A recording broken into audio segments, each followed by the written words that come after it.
Plenty of animals build their homes in oak trees, but it's another thing entirely to get the oak tree to do all the work, to build your house for you. Say you're an oak tree, just sitting there minding your own business, when suddenly this tiny wasp comes along. She says, "Hey, why don't you build me a nursery for these baby wasps I'm about to have?" And then she injects her eggs under your skin. You find yourself creating an entirely new structure, one you would have never built for yourself. What nerve, you might say? What gall? And you'd be right.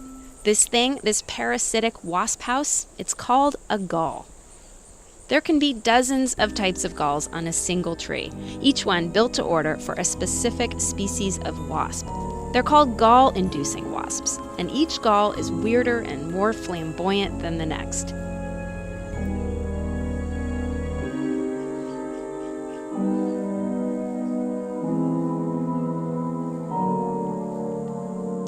Sometimes the wasps prefer a mobile home. This one is called a jumping gall. It falls from the tree and bounces across the ground like a Mexican jumping bean until it finds a safe place to hatch.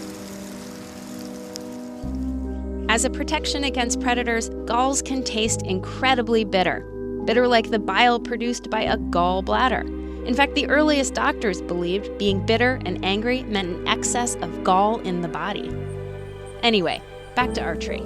Inside the gall, the larvae mature and develop, and as they grow, they release chemicals that tell the tree how to build the gall.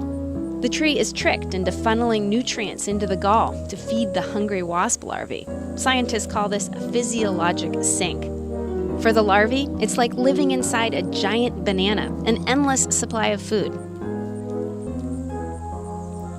But the peace and quiet don't last long. All that free food starts attracting uninvited guests. That original wasp itself becomes a host for another set of wasps called parasitoids. One study in the UK found 17 different wasp species living in one gall. But the oak tree, it does just fine, in most cases unharmed by the tiny rivalries in tiny houses on its branches and its leaves.